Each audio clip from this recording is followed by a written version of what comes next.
Good morning, everyone. We're going to get our meeting started, so I'll ask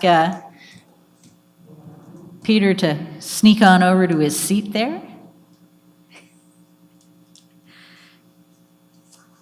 Okay, so I note that we've got quorum. Alex is with us online. Hello, Alex. So I'm going to move to approval of the agenda. Could I have a mover and a seconder? Okay, Anne and Daniel, thank you. And I'm assuming everyone's in favor. We have one addition, right, Peters? We'll take care of that now under other business. Do you want to tell us what that's going to be? Yeah, Mike. I'd like to add an item to other business, which I believe is number 10, and let's simply call it concerns about May the 10th. Okay.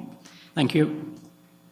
All right, so with that friendly addition, everyone in favor of the agenda? Excellent. Okay, thank you. So confirmation of the minutes from our last meeting on February 21st, 2024. I need a mover and a seconder. Okay, Alex and Peter, thank you. Any questions, comments, corrections for that? Okay, seeing none, all in favor of the minutes? Wonderful. Any disclosures of pecuniary interest? Okay, seeing none, we'll move on. No delegations, no briefings. So we're right into business.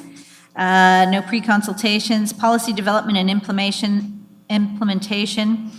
Hopefully I won't be stumbling over my words all meeting, but so we're going to be discussing updates to the window policy and guidelines, and so I'm going to ask staff to introduce the report. Thank you. Through you, Madam Chair, thank you for the introduction. Hello, everybody. Hope everyone's having a great day. As you all are aware, on my apologies, stumbling over words. On January, we brought forward the first draft of the updated window policy for committee feedback. Since then, staff have received and considered feedback from both the committee and the public, which has resulted in changes to the updated window policy. Before I briefly highlight the main themes of this feedback, I wanted to provide a summary of the changes from the 2012 window policy to the proposed updated window policy before this committee today for your consideration. With regard to the policy section, these changes are meant to achieve additional clarity for applicants and homeowners when submitting a heritage permit, increases to staff efficiency, and clarity on the requirements for the review of the windows conditions and submission requirements by qualified professionals. With regards to the guidelines section of this policy, these updates are meant to achieve further distinction between contributing, incompatible, and appropriately designed windows, additional clarity on the recommended material and color of replacement windows, and the communication of best practices with regard to storm windows, screens, shutters, and window glazing. Moving on to the received feedback, the public and committee feedback on the first draft was mainly focused on the following: the role of qualified professionals, the importance of clarity/specificity, and best practices. Regarding qualified professionals, there were concerns that the updated window policy will result in a new assessment requirement that would be onerous for applicants and homeowners, and that the new policy would put an overemphasis on professional certifications. Importantly, staff already require contributing window assessments when such windows are proposed for their removal under the existing 2012 window policy. However, the requirements are not as clear as those detailed in the proposed updated window policy. On professional certifications, while it is recommended that those assessing contributing windows have a Canadian Association of Heritage professional certification, this is not a requirement. However, professionals should be prepared to provide their CV with associated project examples when providing the professional opinion. The increased clarity on professional expectations and window assessment requirements should expedite approval timelines, as both the applicant and qualified professional will be able to better plan their submission and/or review prior to contacting the city. Finally, the city has a grant program that offers up to $5,000 per property every 2 years in a competition format, where the restoration of contributing windows, especially those in highly visible locations, typically ranks pretty well. Importantly, the repair of contributing windows does not require an assessment. Regarding clarity and specificity, related feedback resulting in changes to the draft updated window policy that was presented in January added additional information on glazing, refinements to select definitions, adding references to Heritage Conservation District plans, and updating section titles to increase clarity on replacement versus repair expectations for contributing windows. These changes, while minor, should help with the transition of the existing 2012 window policy to the proposed updated window policy before you today. These should provide additional best practices for owners to consider and increase the readability of the proposed window policy before the committee. Feedback also included several recommended changes that staff believe are already addressed elsewhere in the document, exceed the document's intent, or will be addressed in future educational documents. While these feedback categories did not result in changes to the proposed updates to the window policy, the thoughts and considerations by the committee and public are valuable and will be considered during the creation and review of future deliverables. Some feedback, including the creation of specific definitions or codifying committee review parameters regarding windows, are already specified in other city documents, namely the procedural bylaw for heritage, which was finalized in 2023. Further, some of this feedback touched on related but separate best practices, which will be reviewed and considered when crafting separate but supplemental educational documents. It is the city's hope that this future educational document will detail even more best practices than what appear in the proposed updated window policy in greater detail, with the goal of assisting homeowners with the maintenance or appropriate alteration of their windows and related openings on their designated properties. The feedback from the committee and the public can be reviewed in the associated report in Exhibits C and D. Overall, the proposed changes to the existing window policy do not reflect major process changes from the existing 2012 document, but mainly a refinement of and additional clarity for contributing window assessment expectations, details on best practices, and clearer staff expectations when reviewing and processing heritage permits related to window alterations. And with that, I'm more than willing to answer any questions that you may have. Thank you. Thank you, Philip. All right, we're going to move to the committee for any questions. Okay, Peter, go ahead. Well, thank you, Philip, for the incredibly awkward and difficult work on this. I mean, we've gone through this over the years. I just want to go back to the qualified professionals. And I realize the difficulty here, and in fact, comments from some of the more than qualified people who've answered your request for information suggest that it really is a difficult area. I wonder if it is time for the city, perhaps in cooperation with other local municipalities, to set up some sort of, if not formal program, at least a day, maybe in conjunction with St. Lawrence or Loyalist or Algonquin colleges, of going through all of those aspects that people who we would recognize as being somewhat qualified, if not fully qualified, have gone through.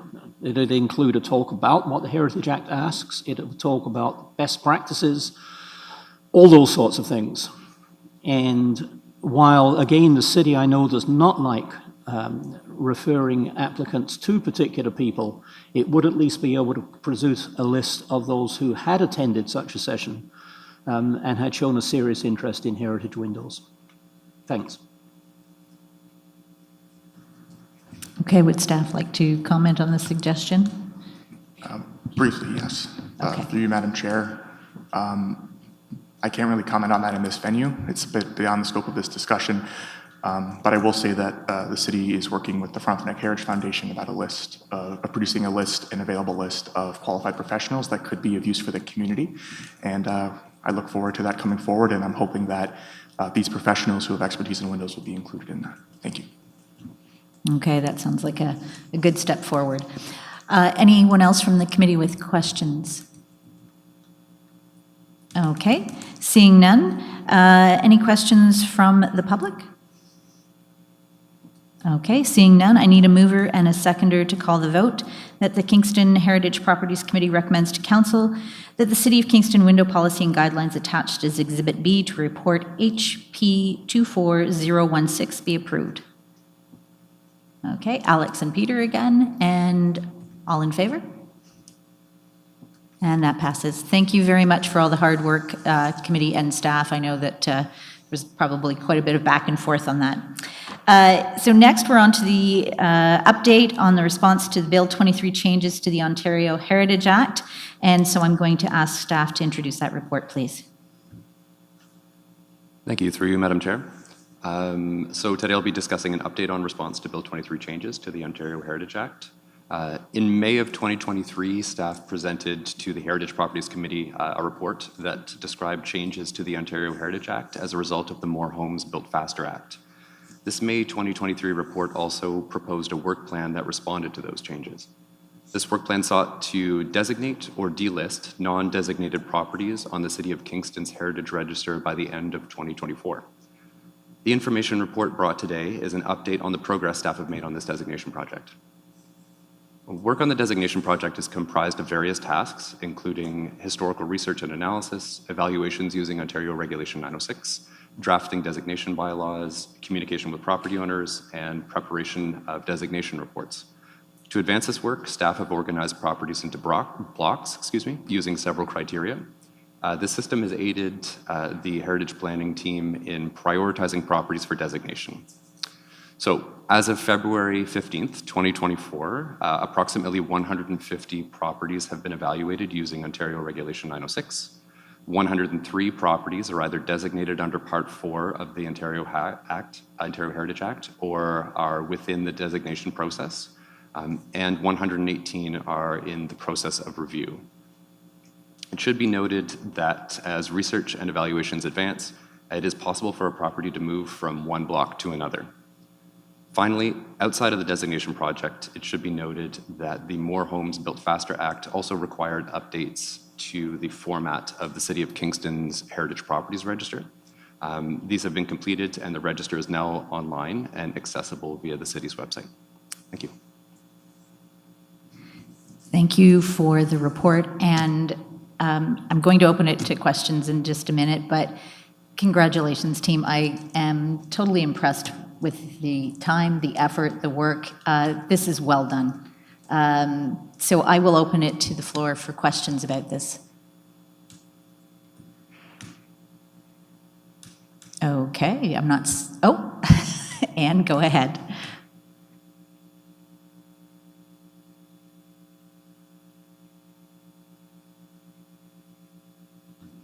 There we go. I just also want to echo what Madam Chairman said about the work that's gone into this. In Ontario, I think Kingston has a wonderful record of heritage conservation, but this new download of responsibility has been really hard, I think, on staff and everything. So I just wanted to say congratulations for the hard work on this. Thank you, Anne. So I guess I'm going to, anyone else from committee? So I do want to just ask one quick question. Are we on track to meet the deadline? Because there are still a fair number left, so I just want to double check on that. And through you, Madam Chair, we are working through our evaluations at a good pace. I think, and I can let Ryan jump in if he would like after this, but I think we're on track to designate all properties that meet the minimum criteria for Ontario Regulation 906. Madam Chair, I would echo that as well. I think we're meeting our expectations, and we're getting into the toughies now, the properties that we need a little more work on. So yeah, no, I think we're on track. I just wanted to take this opportunity to thank. I mean, yes, we're doing it as well, but we're also engaging the Heritage Properties Working Group, who've been really helpful in reviewing our bylaws, and specifically the members on the committee, Jane and Anne, who have put a lot of work into doing research and evaluating our stuff too. So it's been a big team approach. So thank you. Thank you very much, and it's heartening to hear. And I think the one good thing that's come out of this project is maybe just a renewed interest and awareness in how much history is here in Kingston. I mean, we all know it, but this process, I think, has really illuminated all those properties, certainly for me, who's a bit of a newbie to it. Okay, so with that, I don't see any more questions from committee. Any from the public? Nope. Okay, and so this is recommendation, the reports for information only, so we're moving on in our agenda. So no stream 2s, so stream 3s. So we have an application for Ontario Heritage Act approval. This is 52 Clergy Street East. So if I could have staff introduce the application. Thanks. Thank you, Madam Chair, and through you. The subject property at 52 Clergy Street East is located on the east side of Clergy Street between Johnson Street and William Street. The subject property is included in Old Sydenham Heritage Conservation District and contains a 2.5-story, 3-bay brick structure designated under Part 5 of the Act. The existing chimney on the property is failing, and water has started to penetrate the building. An inspection was completed by Kingston Masonry Services, and a partial demolition and rebuild was recommended. An application under Section 42 of the Act has been submitted to request approval to remove the current chimney, which is reaching its end of life, and to reconstruct the chimney like for like while meeting Ontario Building Code.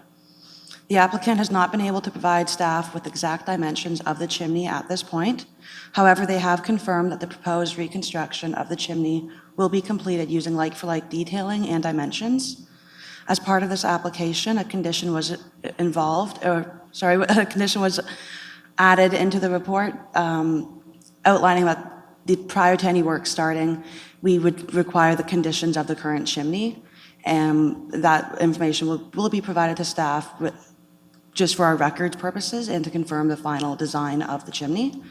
Upon review of all the submitted materials, as well as the applicable policies and legislation, staff is recommending approval of the proposed scope of work, subject to the conditions outlined within the associated report.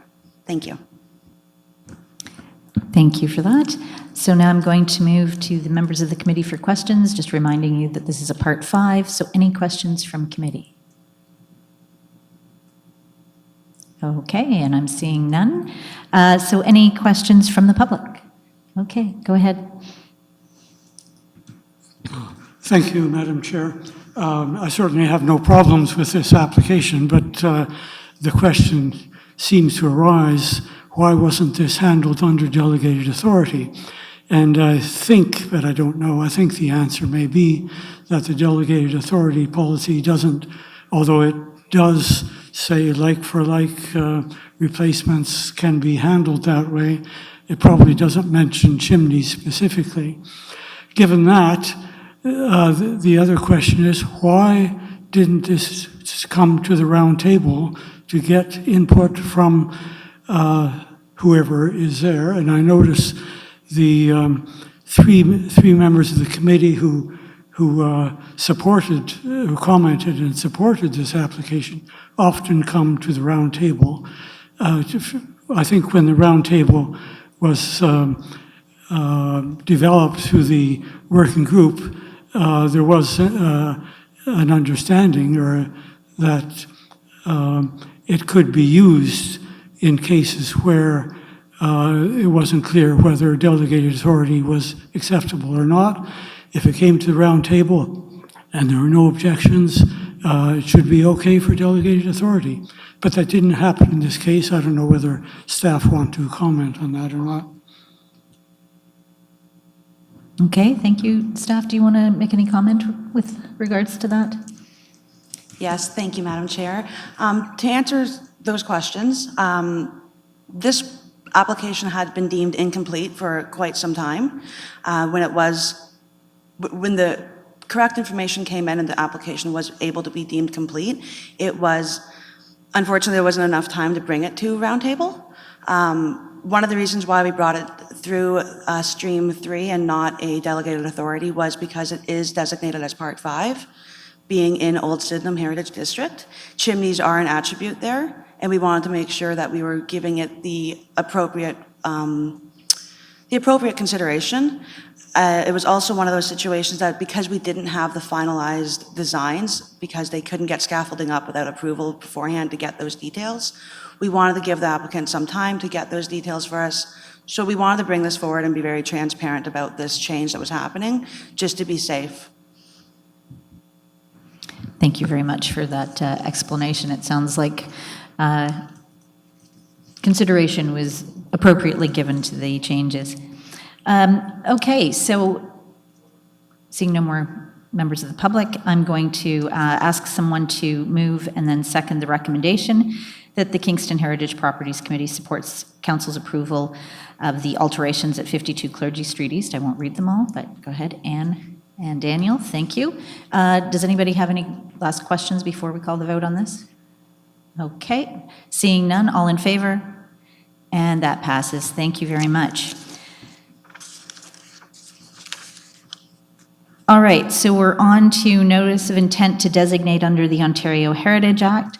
So the addresses in front of us are 1193 Front Road, 123 to 129 Princess Street, 1359 Unity Road, 26 to 34 Berry Street, 2638 Kepler Road, 3578 Unity Road, 62 to 74 Berry Street, 9 and 11 Colborne Street, 22 Colborne Street, 30 Colborne Street, it seems like you spent a lot of time on that street, 37 Kennedy Street.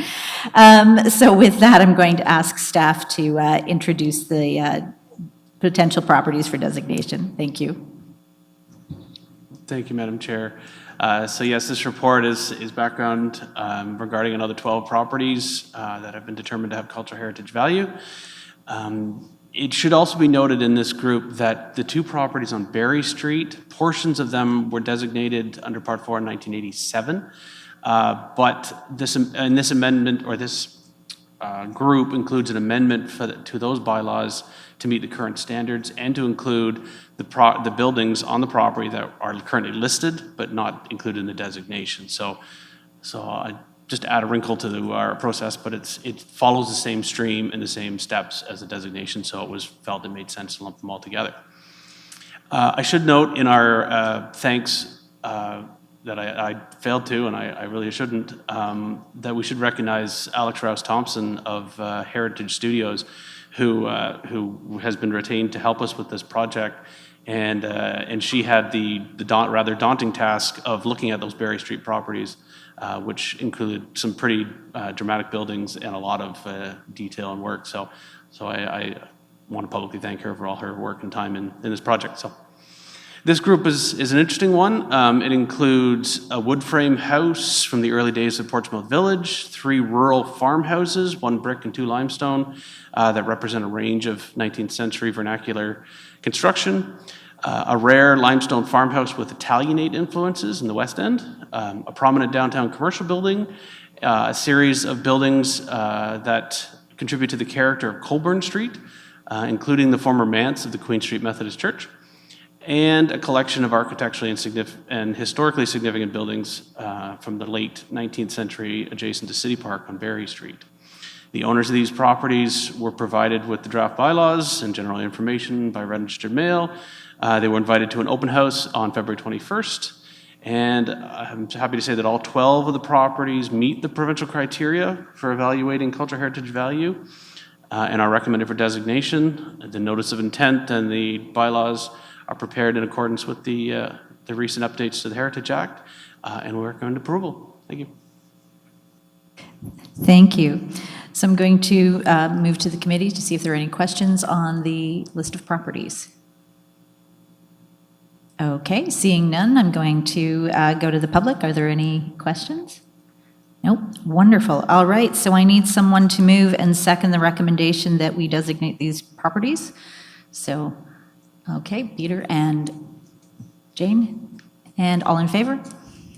Wonderful. Thank you. Another batch of properties through the hoop. All right, so no working groups. Permit approvals. Are there any questions regarding permit reporting to the committee? None? Okay. We have no motions, no notice of motions. We are on to other business. So, Peter, I'll ask you to speak to it briefly, and then we'll go over to Alan for some information on it. Thank you.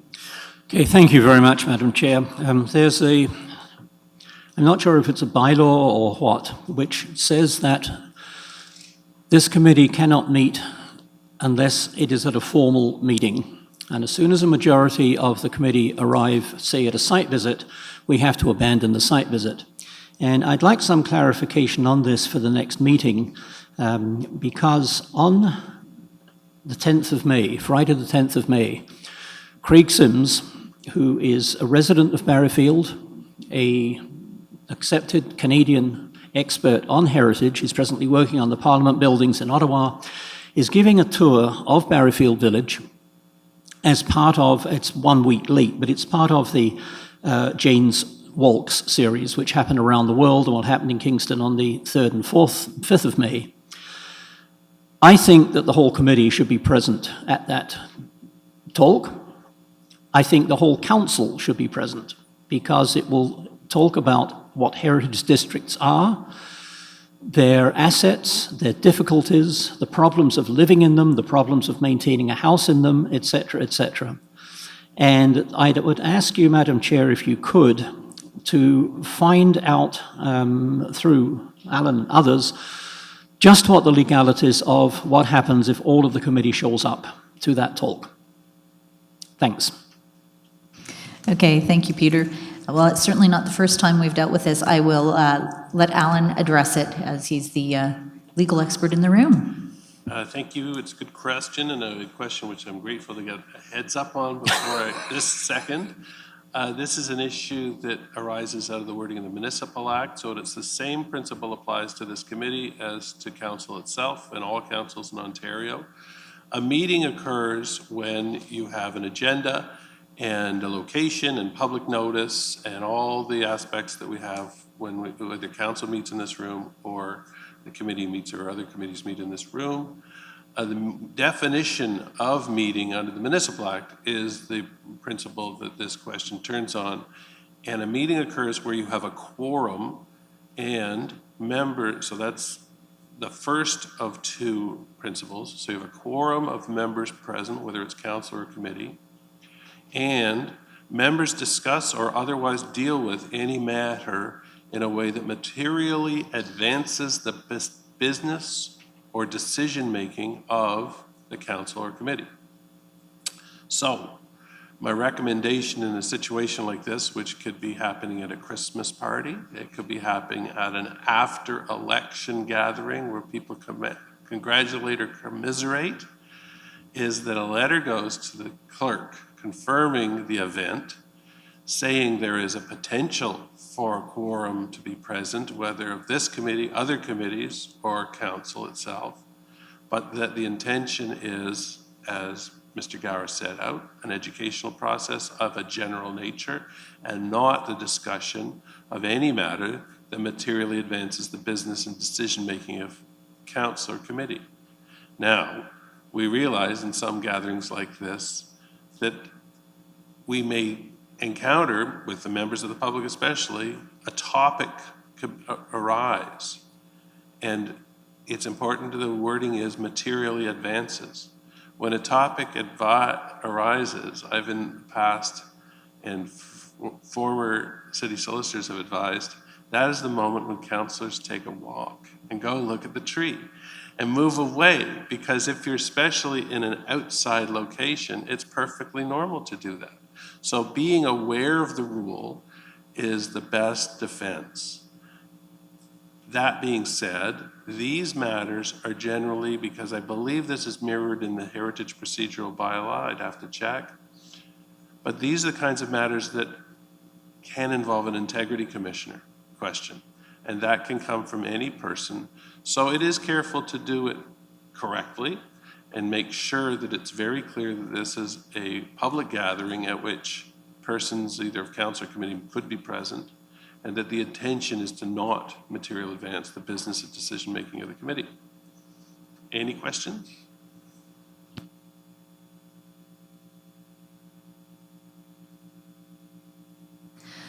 Okay, so I've just been advised by the clerk, given that this is other business, we can't have questions at this point, but you can discuss it after the meeting. But not in quorum. There you go. All right, so I think that provides clarity to the actions that will probably have to occur. But with that, I'm going to move on with the rest of the meeting to finish it off. There's no correspondence. The date of our next meeting is April 17th, right here in chamber again, 9:30 a.m. So I now just need someone to move and second to adjourn the meeting. Okay, so Jane and Alex, and all in favor? Thank you once again for all the hard work, everyone. Much appreciated.